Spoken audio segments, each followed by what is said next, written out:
Hey YouTube, this is Brian here. I was going to make a video that's a little bit different from our current topics on this channel, most of which have been rather anthropocentric in terms of music or sports, or wrestling. I wouldn't really consider wrestling a sport as much as I love it. It's more kind of like a stage performance almost. Um, Nevertheless, so today we're going to be talking about animals, pets specifically, and top 10 questions that you can ask yourself before you add a new pet to your home. um, so you don't end up getting something you can't take care of and having it drop dead in a week, for lack of a better term. Anyways, yeah, here we go. Top 10 things you can ask yourself before getting a new pet, like when you're standing there, um, and just wondering, you know, how do I decide? Should I get sucked in by the cuteness of like a kitten, or should I get this animal because it looks really cool? I mean, I doubt anyone watching this is like a 12-year-old kid who's buying a goldfish bowl. But still, it's a hard decision to make, and it's a long commitment. So number one on here is going to actually be, can you meet the demands of this animal for whatever its lifetime is? Some animals you might get, like a red-eared slider turtle, is a really common pet. It can live like 20 years, or you might have a parrot that lives multiple decades. We used to have one named Mobird who lived for like, I think like 50 years. Um, Anyways, it was before my lifetime, but yeah, that's what I was told.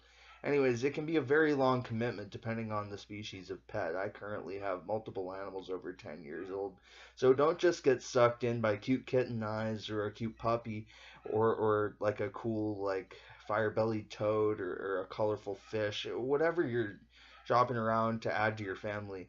Make sure that it's not just for the fact that it looks cool or looks really cute in the store, in the shelter. Make sure this is something that you're going to be able to take care of from day one until day, well, whatever the final day is. Hopefully, it's a long time away, but you know what I mean. Um, Number two is a little bit more of a technical question. Do you have a properly sized enclosure for this thing? Like if this is a tanked animal, like a fish or a frog or something, do you have a big enough area for this thing to live? If not, can you fit it in wherever you currently live? Do you live in like a small apartment? Because then you might want to look towards an animal that has some downsized specifications. You might not want to look for an animal that starts out small when you get it at Petco, but then it ends up much, much, much bigger, and that can present a problem. It can also present a problem to the animal's health, because its tank may get dirty faster if you have an oversized creature living in like a 2-gallon fish tank or something, or well, you know what I mean. Anyways, number three on here is going to be, is this a social animal? Some fish will eat or bully tank mates, and some dogs or cats will too. They'll steal each other's food or water, mark territory, and one will try to establish dominance. The important factor is that this animal not be in some situation where it'll cause conflict with the current pets, or, bite any kids or neighbors you might have around. Any humans or other pets that it may come into contact with. You want to make sure that it's not going to be, um, like pissing off your neighbors, and conversely, that it can handle what kind of animals that you already may have, so it doesn't receive that type of behavior. There's always kind of that type A and type B, so you want to make sure that your animal isn't the bully, but also that it's not, cowering in a corner. Just be aware of aggressive behaviors in some species, I guess. Like the Siamese fighting fish even has it in his name. Um, so you might not want to have anything uh, in there, and it may be better off on its own, at least for my experiences with it. Anyways, what does this creature eat is number four. Live food bids its own questions. I've had everything from like tubiflex worms I've had to keep in the fridge to live crickets, which was kind of a gross enclosure, which got really dirty, and it was hard to maintain because the crickets escaped, and then they got around the under the fridge or under the stove, and all of a sudden you hear crickets at night. So yeah, if you have crickets or grasshoppers that you feed to some sort of amphibian, That's it almost becomes like a bug infestation if they escape. So think of that beforehand, that you may have to listen to some cricket music all night if you can't even get out.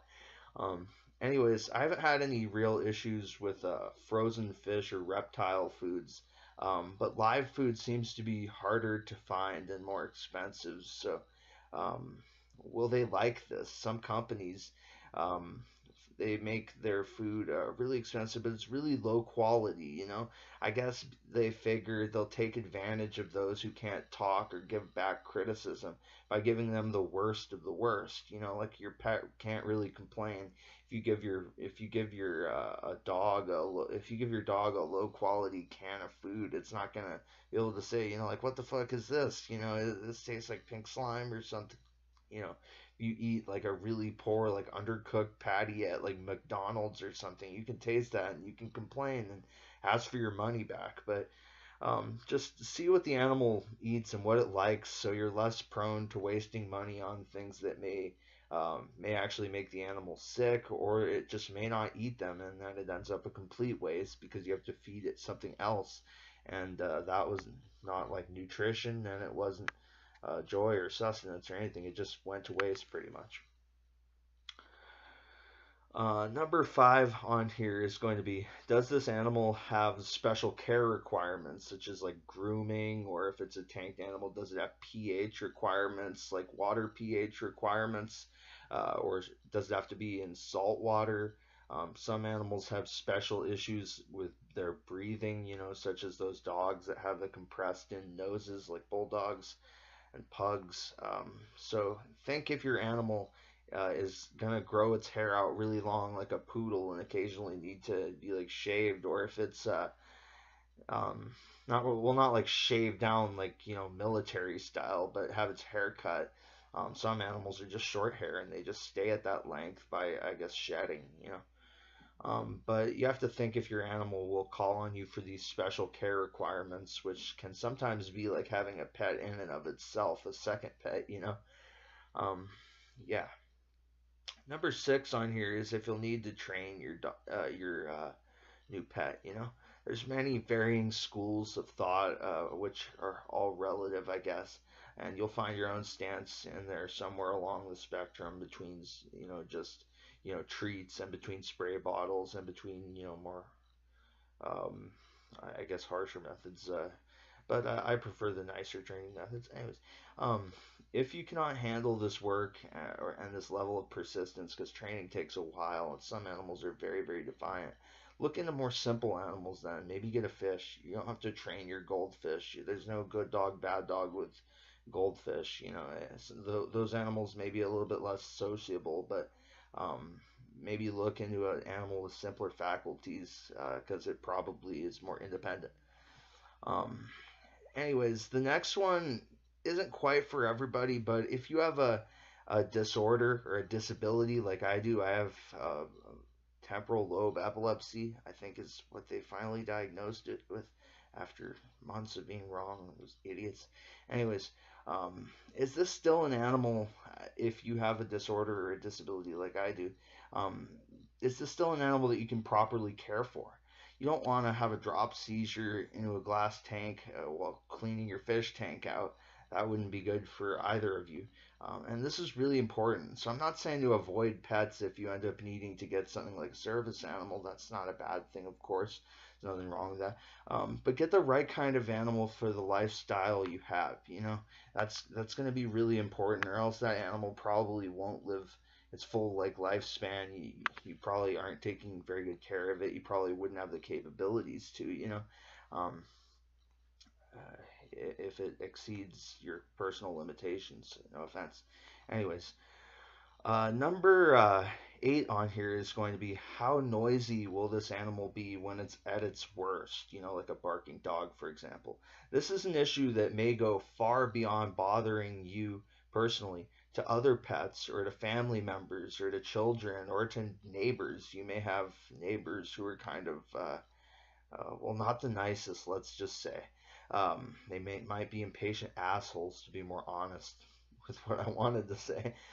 So account for the immaturity or the impatience that other people's reactions may have, especially in apartments, since your neighbors are right on the other side of the wall, like they would normally be in like your own house or something. Number 9 on here, in terms of questions you might want to ask yourself when you're looking at getting a pet. Some have really high maintenance costs, and some with really picky specifications or more exotic diets that you may have to order their food, for example. Um, you know, this might not be a problem for some people with a bigger budget, and if that's your state, then good for you. But if you have a little bit more limited resources, um, like there's, sorry about that absence seizure. Um, but anyways, if you have a little bit more limited resources, just make sure that this animal is something that you can care for on a routine basis. Is it going to be doable over a long span? If you have to pay like $30 or more for food every month or if you have to buy filter pads, or if you have to buy cat litter every week, because you know I don't know. There's a variety of things it could be. Anyways, number 10, this is especially relevant to some people who might be beginners. You know, I've had animals all of my life, everything from weird animals like pigeons, and I think we had a turkey running around the house at one point, to just numerous dogs and cats over the years. And years later, now we have 2 dogs, 2 cats, and a bunch of fish. And there's years later, I think it's important to establish when you're getting the animal how hardy is this pet, especially if you're a beginner who's prone to messing up, like forgetting to clean a tank, for example. Some animals are very delicate, and they may start to get sick from what seems to humans as the smallest of irritations, such as like a 1 degree change in their environment. Maybe it goes from 72 to 73 degrees, and that might not seem like a huge change, but it can represent a drastic swing to the animals. So think about it if you're getting something very tough or something incredibly fragile and vulnerable to tiny changes like that, those big swings, in small tanks like the stereotypical goldfish bowl, for example, there's very little water. So the smallest of changes represents a greater change in the animal's overall habitat, since it's a bigger percentage of the overall tank. If you took a cup of water out of a 1 gallon goldfish bowl, it doesn't really, sorry, it's actually going to make a huge change. But if you did that same thing to a 50-gallon tank, it's not probably going to represent anything the animal's going to notice until you took a few more out. Anyways, if you're light on pet experience, and consider an animal that may be able to handle a slip up, like if you forget to clean a tank, or if its heater somehow got unplugged. Um, Anyways, would it much worsely handle these things and perhaps even go like belly up? Always be gentle and loving and careful and stuff. But consider, if you're a beginner, then you'll naturally make more mistakes than someone who's been handling animals for a number of years. I advise then, for your sake and for the animal's sake, to get one that can roll with it. A fish that, like a durable fish, like a goldfish or a betta. My goldfish has been around for 7 years, I think, and I've originally got him as a feeder fish at Petco, and he's just in his 20-gallon tank there. He's just kind of rolled with it, and that's what I mean about if you don't want to train your dog and go through like having to hire a dog whisperer or something, then get an animal that can pretty much survive on its own. That's why I think fish are great, and I've always loved aquariums, or schooling fish like mollies. Anyways, not all of you are going to end up with fish, of course. Many of you will end up with dogs and cats. But just consider the length of your commitment, the budget of your commitment, the extensiveness, how much attention this animal may need, if any.